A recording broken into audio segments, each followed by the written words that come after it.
while they get their internet censorship bills passed, their carbon tax passed. What's your take on the oil spill?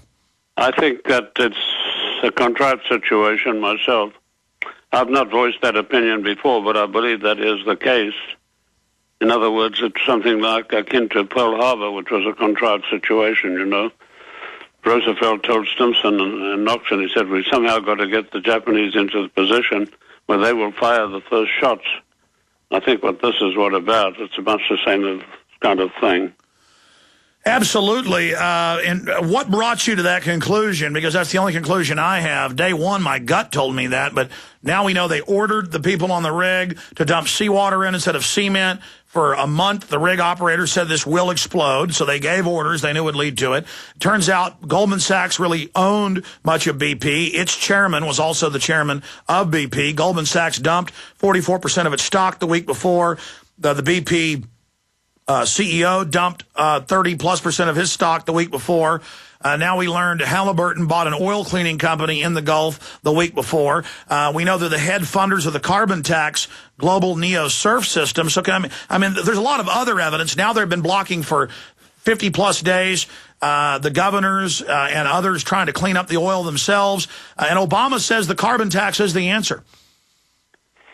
I don't think that's the answer at all. I think that what they've got to do is put 600 or 700 boats out there to clean the mess up as quickly as they can. That's what the solution is. Absolutely, but Doctor, in the time we have, because I'm ranting here, I mean, what brought you to the conclusion that it's a contrived, staged event? I've seen so many of these things in the past, in history itself. Like, and to go back to the Second World War, they got this supposedly insane Dutchman to fire some shots. And they said, "Oh, this was something done by one of the nations, and this cause for war."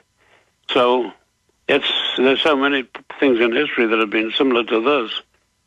And Pearl Harbor sending the Japanese, cutting off their supplies of raw materials that are vital for their production and their continued well-being, a unilateral action by Roosevelt, with not even consulting the Japanese, and then, of course, you know, when the Japanese came to see him in Washington, Marshall was out riding in Central Park and they couldn't get to anybody.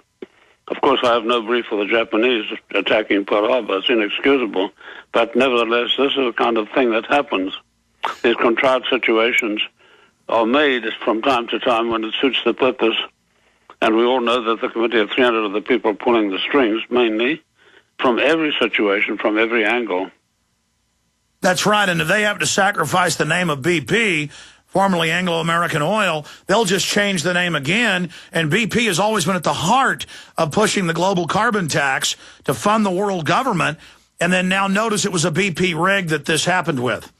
I don't know if you remember that what happened in the time in Iran when they had the big blow-up there and things went completely wrong.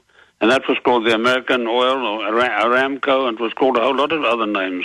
It was only after that disaster there that they changed the name to British Petroleum. That's right. BP. That's BP. right. So it's very easy to change names. Absolutely. That's what DynCorp did after they got caught involved in sex slave trafficking. Well, Doc, in the limited time we have here, and again, we're going to nail you down for next week, so much is happening in the world. What's your concern dealing with Iran? Do you see frightening movements towards war with Iran? I see that, in my opinion, for what it's worth, war in the Middle East is almost imminent. I see this as where it's heading. All factors point to it.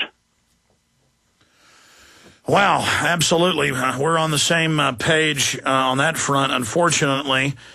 You see how they're driving Iran into a corner.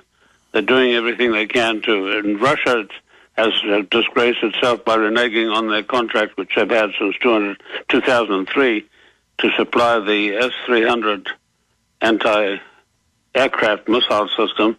It's probably the best. It is not probably, but certainly the best in the world that could shoot down aircraft from 75 miles away and not miss, because each missile has its own guided system which cannot be jammed. Once fired, it's bound to hit its target. And so they stopped supplying that to make the way easy for them to attack Iran. That's next on the cards, which I think will lead to a major conflagration in the Middle East. I think that Putin has completely disgraced himself and Russia in this move. So Lord knows what they're up to. Russia had been claiming that they were going to not go along with an attack on Iran, but they are now, it looks like, starting to renege on that. Also, as you mentioned, Venezuela. What pressure do you think was brought to bear on Russia? By the United States? Yes. Oh, a great deal. They've sent several envoys over there to talk with Medvedev, who, by the way, is not exactly the brightest of people, but Putin had to step down because of their constitution. And Medvedev, of course, does whatever Putin tells him in the background. So I think they went to put a lot of pressure on Russia, a tremendous amount of pressure on Russia, to join in the game.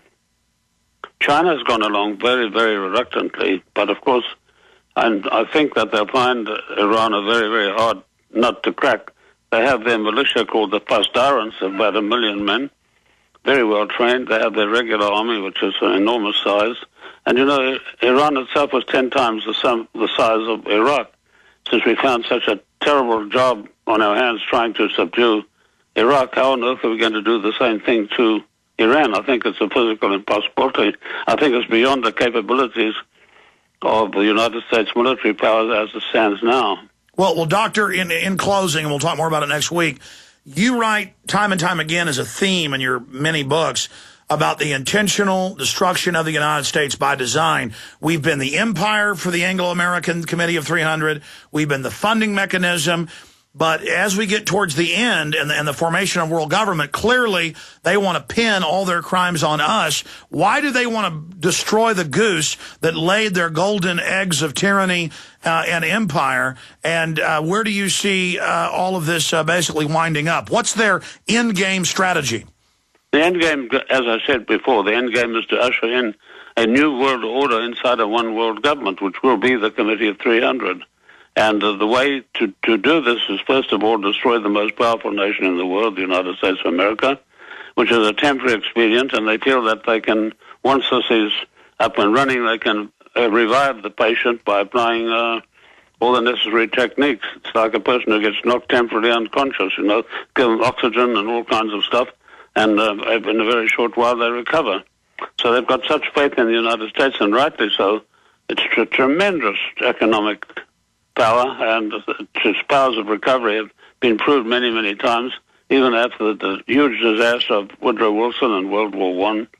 And I'm sure that they know as well as I do that the United States can very quickly be resuscitated once the objective has been achieved. Amazing. I know some of your listeners may think I'm off the wall, but the surprising thing is, and I don't like to toot my own horn, but I've made about 500 predictions in my lifetime, and almost all of them have come to pass. And now, I'm not some kind of... No, I know you have on record, but I mean, what is their final plan then for the United States? Final plan will be the United States be the premium, the number one country inside their showcase country inside the New World Order, one world government. That's their plan. They can't dispense with the United States altogether. It's too important an organization from an economic point alone. So it has to remain viable. And, of course, once this organization is in place, and it's not a new thing, you know, they've been trying this since the days of King George III. At that time, he was lining up all the European powers to join in the scheme he had, which he also called a New World Order. Well, sure, but the Republic as we know, the free market, private property system that we've known, that is to be dismantled. Oh, yes, that'll go. That definitely will go. Yes, everything will become, like the social, you know, it's actually the clear goal is to socialize the United States. You can see it in every move that the president is making, or every step he's taking. I mean, it's towards socialism in America. America will be socialized. I don't think there's the slightest doubt. And Roosevelt strove mightily to bring that about. He didn't quite succeed, but he built a very good bridge towards socialism. And I think that Obama is continuing to build that bridge. And, of course, that's because they want everyone